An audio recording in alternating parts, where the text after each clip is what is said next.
A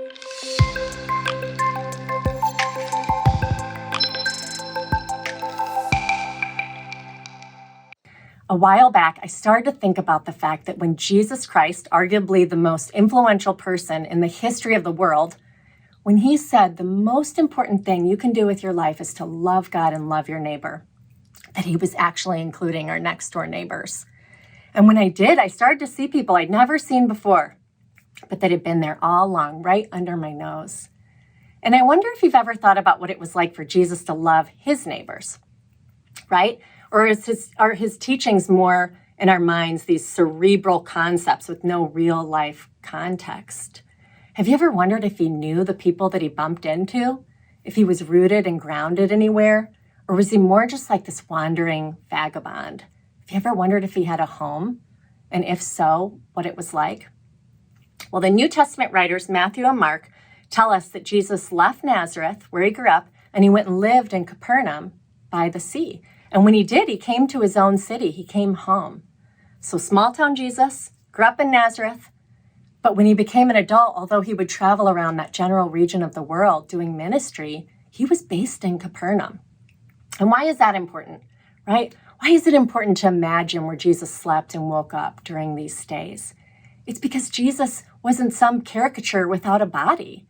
He was an actual person tied to a local place, right? Who would sleep somewhere. And when he woke up in the morning, he'd bump into people on his way out. He shared an actual wall with actual people, actual neighbors. People like Peter, Andrew, James, and John, Matthew. These would become 5 of the 12 disciples, and they were all neighbors from Capernaum. And they lived in places that were just similar to modern day apartment complexes, where multiple families would share walls in 3 to 4 rooms surrounding little outdoor courtyards. And during those days, just like you and just like me, Jesus had neighbors. Well, I want to zoom in on this a little bit by looking at the New Testament book of Matthew, chapter 9, kind of do a highlight reel, so to speak. And whether you're familiar with passages like these in the Bible or not, I think it's easy when we read ancient texts like the Bible to kind of disengage a little bit. But I don't want us to do that. I want us to find common ground with Jesus, to imagine him having the neighbor whose dog would bark all night and keep him awake, or the neighbor who would play their music too loud through the wall, or the neighbor who would never smile, never wave back. To imagine, to picture him walking through these streets in Capernaum, in his neighborhood, that as he's seeing people, as he's stopping to talk to people and heal them, that these are faces he probably recognized, right? And as he's looking out on the crowds, that he was seeing neighbors, with some of whom he maybe even shared a wall. So there's a theme in this chapter. It's that Jesus sees his neighbors. 8 times, Matthew uses the word to see. And in verse 9, he says, Jesus saw a man named Matthew sitting at his tax collector's booth, which we know from historical context, this neighbor he's on the wrong side of politics, so to speak. He's your neighbor who's got that other candidate's bumper sticker on his car. He's what I like to call a non-neighbor. And you find yourself frustrated that you can't choose your neighbors because if you could, you never would have chosen this guy. What do you do when you see your non-neighbor? You get kind of awkward maybe, right? Suspicious. You get a little judgy. You try to avoid them. What did Jesus do? Jesus invites himself over for dinner. And at that little dinner party, something happened in Matthew, something that changed his life, that as he sat down later and reflected on it, this guy on the wrong side of all the issues, he wrote out the words about himself. Jesus saw a man named Matthew. Those words were about him.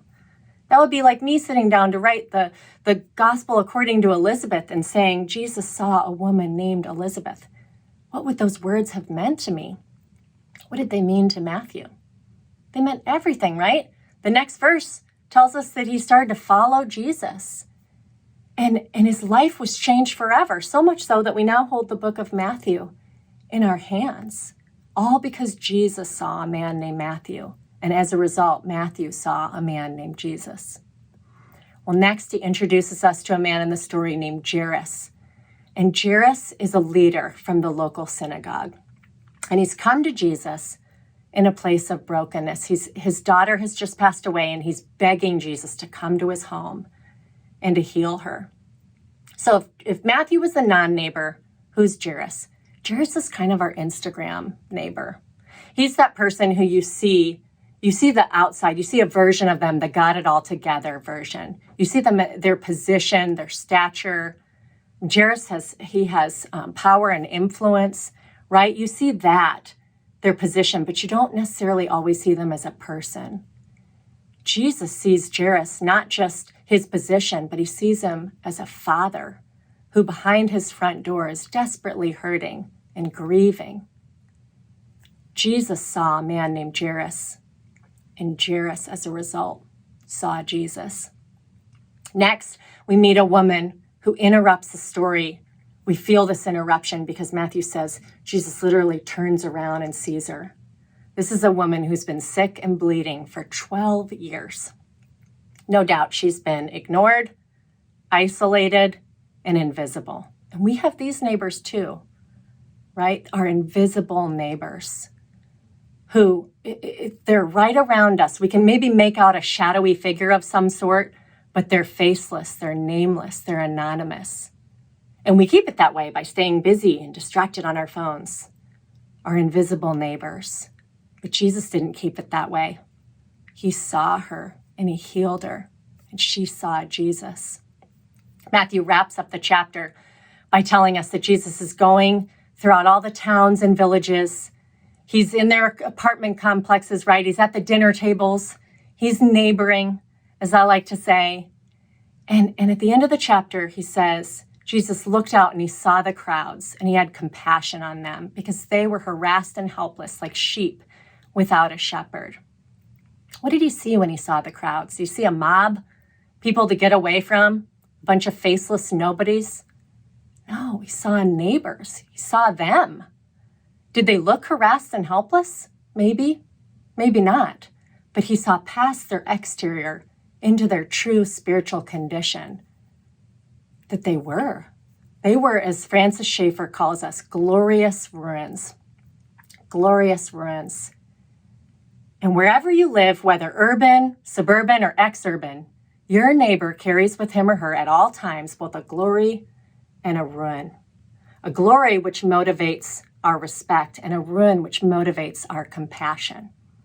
And when we forget that our neighbors are glorious ruins, we can do one of three things. When we see only the ruin, like Matthew, our non-neighbor, right?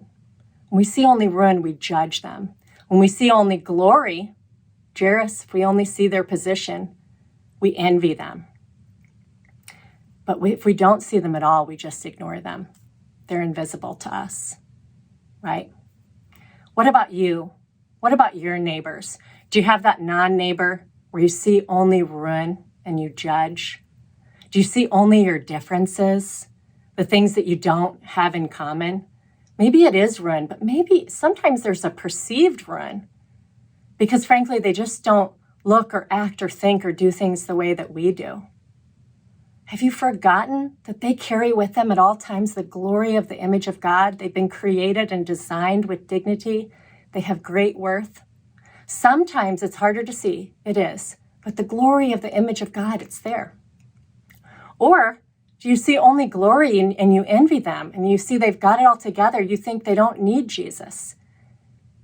Have you forgotten that behind their front door, so to speak, that they have real stories, real hurts, real pain? Or do you see them at all? Are they just invisible to you? Matthew shows us a Jesus who sees all our glorious parts and all our ruined parts, and he has compassion on us. Do you know what that's like to be seen in your glorious parts, but also your ruined parts, and had compassion on yourself? That's what Jesus offers us. And if you've experienced that from Jesus, let that impact even the smallest interactions that you have with your neighbors, so that some of them someday might stand back and say, wow, Jesus saw me, and now I see Jesus.